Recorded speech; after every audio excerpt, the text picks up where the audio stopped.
Hey guys, wanna know how to add aesthetic effects to your images in Lensa? Well, in this video, I'm going to show you an easy step-by-step guide on how to do it. It's super simple, so let's get right into it. Now first up, open your Lensa app. Now, you can import your photos by clicking the plus icon or use the existing. Now, on the bottom right here, just simply click on filters and you can browse it accordingly until you find your right one. If you're still not satisfied, scroll to the right until you see effects. Just simply click on it. Slide this part right here until you see old money.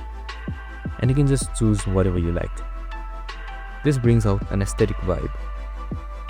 You can also click on BMW, which brings in some monochrome vibes, which also fits in to aesthetic effects. And that's it. I hope this video helped. If it did, make sure to like, subscribe and tune in with us for more related videos. See you in the next one.